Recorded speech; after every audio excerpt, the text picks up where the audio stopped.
Le vice-président exécutif et directeur général de la Société financière internationale SFI, groupe de la Banque mondiale, Philippe Leroux, est arrivé lundi à Abidjan pour une visite de 48 heures en vue de changer avec les autorités ivoiriennes sur le renforcement de l'investissement privé. Philippe Leroux a affirmé être en Côte d'Ivoire pour faire l'état des lieux de ce qui a été fait par son institution et c'est l'avenir pour les prochaines années, afin de pouvoir stimuler encore plus d'investissements privés dans le pays. Il devrait signer avec le Premier ministre Daniel Kablan-Duncan un mémorandum d'entente pour la mise en œuvre de la deuxième phase du programme de réglementation des affaires en Côte d'Ivoire, un programme qui vise à améliorer l'environnement des affaires pour les petites et moyennes entreprises.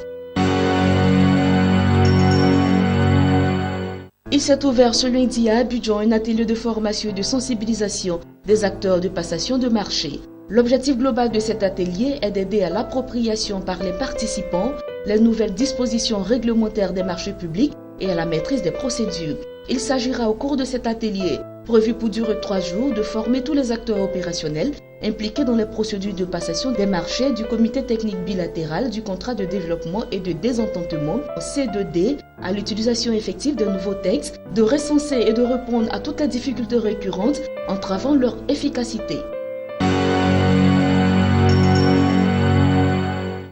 La Côte d'Ivoire a renoncé à l'émission programmée d'un nouvel rebond au profit des emprunts sur le marché régional en raison du renchissement des coûts d'emprunt sur les marchés internationaux dans un contexte de dollar fort, a rapporté l'agence Bloomberg. Le ministre des Finances ivoirien Adama Koné a déclaré qu'il prévoit d'émettre 550 milliards de francs CFA, soit 938 millions de dollars sur le marché régional avant la fin de l'année en cours. En plus du Suncorp de 150 milliards de francs CFA émis plus tôt ce mois, la Côte d'Ivoire avait émis des rebonds en 2014 et en 2015 pour des montants respectifs de 550 millions et d'1 milliard de dollars.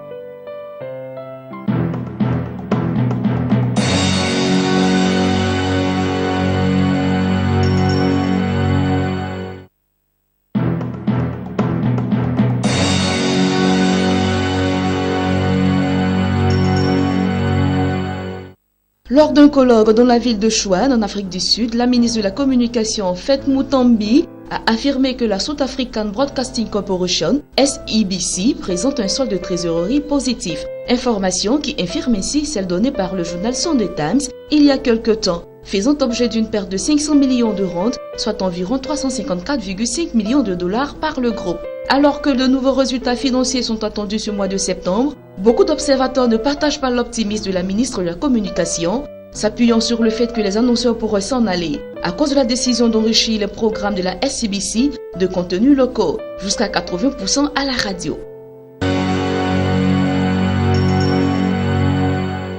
Les inégalités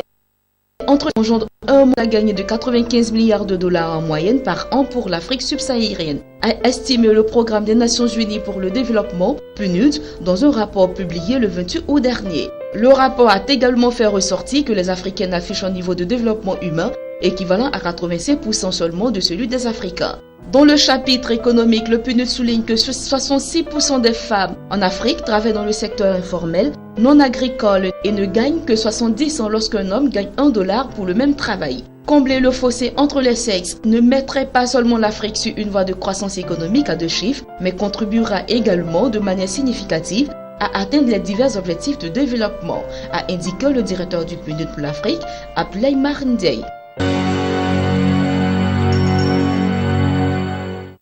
Le Parlement égyptien a adopté le lundi une loi instituant une taxe sur la valeur ajoutée de 13% afin de renflouer les caisses de l'État. Des caisses mises à mal par la dégradation de la situation économique consécutive au soulèvement populaire contre le régime de Hosni Moubarak en 2011. Cette taxe devrait passer à 14% au cours du prochain exercice, selon le texte qui a provoqué les discussions houleuses dans l'hémicycle. Cette loi faisait partie d'un programme de réforme fiscale visant à limiter le déficit budgétaire tout en trouvant de nouvelles recettes fiscales et en réduisant les subventions aux produits énergétiques. La nouvelle taxe sur la valeur ajoutée ne concernera pas cependant les biens et services de base afin de protéger les couches les plus vulnérables de la société contre la hausse des prix.